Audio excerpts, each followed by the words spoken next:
100 PC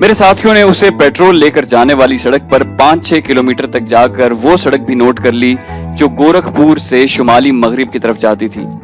دوسرے روز میں اپنے ایک ساتھی کے ساتھ اس سڑک پر خاصی دور تک گیا۔ میں نے دیکھا کہ اس سڑک سے اطراف کو جانے والی سڑکیں چھوٹی اور ٹوٹی پھوٹی ہیں، جبکہ یہ مین سڑک جو آگے جاتی ہے شروع سے ہی بڑی اور بغیر ٹوٹ پھوٹ کے نہایت مضبوط بنی ہوئی ہے۔ اس سڑک پر کوئی ٹریفک دکھائی نہیں دے رہی تھی۔ 100% صاف تیل لے جانے والے ٹینکر ٹوٹی پھوٹی سڑکوں پر نہیں جاتے، کیونکہ ہچکولوں سے یہ تیل خود بخود بھڑک اٹھتا ہے۔ مجھے پختہ یقین ہو گیا کہ یہی سڑک ہوائی اڈے تک جاتی ہے، اور یہ ہوائی اڈے گورکھپور کی شہری حدود سے خاصی دور بنے ہوئے ہیں۔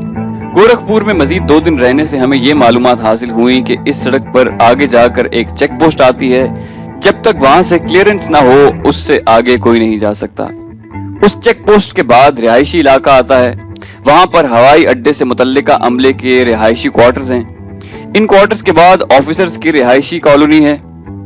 اس کے بعد ایک اور چیک پوسٹ ہے جہاں پر 2 آفیسر میس ہیں، جن میں پائلٹ اور سنگل سینئر آفیسرز رہتے ہیں۔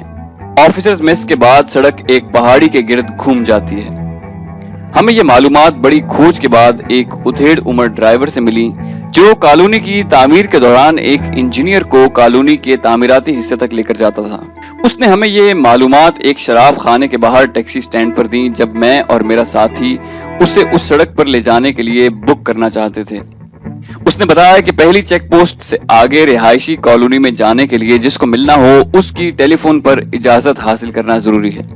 اس ڈرائیور نے کہا کہ بابو جی آپ کو جن صاحب کو ملنا ہے ان کو ٹیلی فون کر کے کہہ دیں کہ وہ آپ کا نام، میرا نام اور ٹیکسی کا نمبر پوسٹ پر لکھوا دیں، تب ہی میں آپ کو وہاں سے آگے لے کر جا سکتا ہوں۔ ڈرائیور کی باتیں سن کر ہم مایوس ہو گئے۔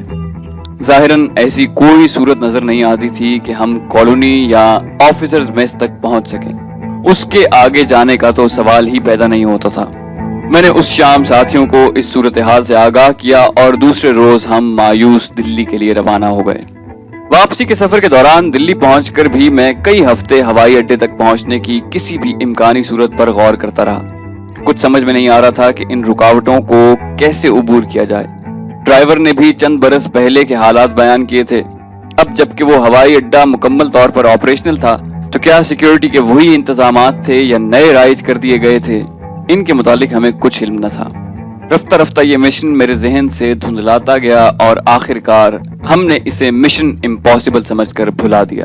ایک روز میں بشیر کے گیریج میں بیٹھا تھا اور ایک ٹرک مرمت کے لیے گیراج میں کھڑا تھا۔ میرے پوچھنے پر مکینک لڑکے نے بتایا کہ چلتے ہوئے اس کا کرینک شافٹ آواز دیتا ہے۔ شاگرد نے اس کے پیچھے جیک لگا کر اسے اٹھانا چاہا تو جیک آدھے میں ہی جواب دے گیا۔ میں نے اسے پوچھا کہ اب کیا کرو گے؟ تو مکینک لڑکے نے کہا کہ میں نے چوڑی بیلٹس بنوا رکھی ہیں، وہ ٹرک کے نیچے بیلٹس کو یو کی شکل میں لٹکا کر اور ان بیلٹس پر لیٹ کر ٹرک کو سڑک پر چلواؤں گا اور چلتے ٹرک کی کرینک شافٹ کو دیکھ کر اس کے نقص کا پتہ چلاؤں گا۔ میرے سامنے ہی اس نے 6 انچ چوڑی 3 بیلٹس ٹرک کے نیچے فٹ کی۔ ایک بیلٹ اس کی گردن، دوسری کمر کے نچلے حصے اور تیسری نے اس کے پاؤں کو اٹھا رکھا تھا۔ لڑکے نے بیلٹس پر لیٹنے کے بعد ڈرائیور کو ٹرک چلانے کا حکم دیا۔ ٹرک چلنے سے کرینک شافٹ بھی گھومنے لگا۔ 15 منٹ کے اندر ٹرک گھوم کر واپس آ گیا۔ مکینک نے نقص کا پتہ چلایا اور آدھے گھنٹے میں اس نے نقص دور کر دیا۔ ٹرک والے نے اسے 250 روپے دیے اور وہ چلا گیا۔ مکینک لڑکے نے بیلٹس کے اوپر لیٹ کر ٹرک چلوایا تھا اور 1 کلومیٹر سے زیادہ فاصلہ اسی صورت میں طے کیا تھا اور اسے ایک خراش تک نہ آئی تھی۔ میرے دماغ میں روشنی کا ایک جھماکا ہوا۔ مجھے گورکھپور کے ہوائی اڈے کے اندر ایپرن تک پہنچنے کی ترکیب دھندلی سی دکھائی دینے لگی اور مجھے محسوس ہو رہا تھا کہ اگر ان بیلٹس کی خامیوں کو دور کر کے انہیں اپ گریڈ کیا جائے اور حفاظتی اقدام کیے جائیں تو آئل ٹینکر کے نیچے لیٹ کر سرنگ کے اندر کھڑے جہازوں تک پہنچا جا سکتا ہے۔ میں نے اپنے ساتھیوں کو بیلٹس کے متعلق بتایا اور کہا کہ اگر مضبوط بیلٹس اور انہیں ٹرک کے نچلے حصے میں فٹ کرنے کا محفوظ طریقہ پتہ چل جائے تو آئل ٹینکروں کے اسٹیشن کے قریب آئل ٹینک سے پیٹرول لینے کے دوران یا سڑک پر مرمت کرنے والوں کے بھیس میں ٹینکر کو تھوڑی دیر روک کر یہ بیلٹس فٹ کر کے ہوائی اڈے کی سرنگ کے اندر پہنچا جا سکتا ہے۔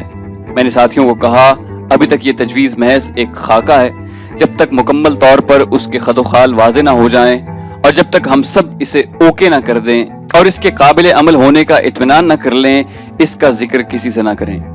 میں نے ایک ساتھی کو ایک لڑکے کے ساتھ پھر گورکھپور بھیجا تاکہ یہ معلوم کریں کہ آئل ٹینکر کس ماڈل کے اور کتنے پہیوں والے ہیں۔ چند روز کے بعد وہ واپس لوٹ آئے اور بتایا کہ مرسیڈیز ماڈل کے 10 پہیوں والے بڑے ٹینکر ہیں۔ ان معلومات کی روشنی میں نے گیریج کے مکینک کو کہا کہ وہ ایسا ہی ٹینکر ڈھونڈے اور اس کے نیچے گھس کر بیلٹس کو فٹ کرنے کی جگہ تلاش کرے۔ ابھی مکینک لڑکا ایسے ٹینکر کی تلاش میں ہی تھا کہ میرا نمبر 2 دلی میں مرسیڈیز کے شو روم سے مختلف سائز کے مرسیڈیز ٹرکوں کے بروشر لے آیا۔ ان بروشر میں 10 پہیوں والے ٹرک کی چیسز کی تصویریں بھی تھیں۔ مکینک لڑکے نے بتایا کہ کمپنی والے صرف چیسز ہی فروخت کرتے ہیں اور ان چیسز پر بس، ٹرک یا ٹینکر کی باڈی مالک کو اپنی خواہش کے مطابق خود بنوانی پڑتی ہے۔ کمپنی سے مکمل تیار باڈی سمیت گاڑیاں بھی ملتی ہیں جن کی قیمت بہت زیادہ ہوتی ہے۔ باڈی چاہے کمپنی کی بنی ہو یا پرائیویٹ طور پر، چیسز کا اندرونی حصہ ایک ہی طرح کا ہوتا ہے۔ میں نے سوچا کہ ایئر فورس والے کمپنی سے مکمل تیار شدہ ٹینکر ہی خریدتے ہوں گے۔ مکینک لڑکے نے اس دوران ایک 10 ویلر ٹینک کے نیچے گھس کر بیلٹس لگانے کے ضروری پوائنٹس نوٹ کر لیے۔ ٹینکر کی باڈی اور چیسز کے درمیان سٹیل کے مختلف ٹکڑوں میں تقسیم ایک چادر لگی ہوتی ہے۔ اس چادر میں مختلف جگہوں پر سوراخ ہوتے ہیں۔ مکینک لڑکے نے کہا کہ وہ مشین پر ایسے راڈ تیار کر سکتا ہے جو سوراخوں میں داخل ہو کر دونوں اطراف میں کھل جائیں اور چادروں میں مضبوطی سے فٹ ہو جائیں۔ ان راڈوں کے نچلے حصے میں ہک لگانے کے لیے مضبوط گول دائرے ہوں جن میں بیلٹس کے ہک بآسانی ڈالے جا سکیں۔ اس لڑکے نے کاغذ پر سکیچ بنا کر مجھے راڈز کی دوران استعمال صورت سمجھائی۔ میں اس کی تجویز سے کافی مطمئن ہو گیا اور اس سے کہا کہ وہ 12 عدد راڈ بہترین سٹیل کے بنوائے اور یہ ذہن میں رکھ کر بنوائے کہ ان کے استعمال کے دوران انہیں کم از کم 120 کلو وزن تک برداشت کرنا ہوگا۔ مکینک لڑکے کو میں نے راڈ بنانے کا کہا اور ساتھ ہی عارف کو مارکیٹ میں مہیا پرانے پیراشوٹس کی بیلٹس اور ہک خریدنے کا کہا۔ عارف دونوں چیزیں لے آیا۔ بیلٹس کی چوڑائی صرف 3 انچ تھی۔ میں نے عارف کو کہا کہ ان بیلٹس کو ایک دوسرے کے ساتھ نہایت مضبوط دھاگے سے اس طرح سیا جائے کہ 2.5 میٹر لمبی ایک 12 انچ چوڑی اور 2 6 انچ چوڑی بیلٹس تیار ہو جائیں۔ یہ کام عارف نے اپنی بیگم اور نذیر کی بچیوں کے سپرد کیا۔ انہوں نے رضائی سینے والی سوئیوں سے 3 سلائیاں کر کے میرے مطلوبہ سائز کی 3 بیلٹس تیار کر دیں۔ میرا ذہن مکمل طور پر اس منصوبے کے جزیات میں کوئی کسر نہ چھوڑنے میں مصروف تھا۔ ان بیلٹس پر لیٹ کر لمبے سفر کے دوران جھٹکوں سے گر پڑنے کا امکان تھا، لہٰذا میں نے 1 فٹ چوڑی بیلٹ کے اوپر مسافر جہازوں کی سیفٹی بیلٹ کی طرز کی چھوٹی بڑی ہونے والی بیلٹ لگوانے کا فیصلہ کیا۔ عارف نے کباڑیوں سے یہ بیلٹ بھی خرید لی اور لڑکیوں نے نہایت خوش اسلوبی سے اس بیلٹ کو بڑی سی بیلٹ بنا دیا۔ مکینک لڑکے نے اس دوران چند راڈ تیار کیے جو سوراخ میں ڈالنے کے بعد راڈ کے نچلے حصے میں بنے ایک اوپر نیچے حرکت کرنے والے بٹن کو اوپر کرنے سے 2 حصوں میں تقسیم ہو کر سٹیل کی چادر سے چپک جاتے تھے اور بٹن کو نیچے کرنے سے اپنی پہلے والی پوزیشن میں آ جاتے تھے۔ ان راڈوں پر سیفٹی لاک بھی لگائے ہوئے تھے تاکہ جھٹکوں سے راڈ خود بخود بند ہو کر نیچے نہ گر جائیں۔ اب ہمیں پھر 10 ویلر ٹرک کی تلاش تھی جس کی نچلی پلیٹ کے سوراخوں کا فاصلہ دیکھ کر بیلٹس کو ایسے کاٹا جانا تھا تاکہ تینوں بیلٹس لیٹنے والے کو ایک سیدھ میں سنبھال سکیں۔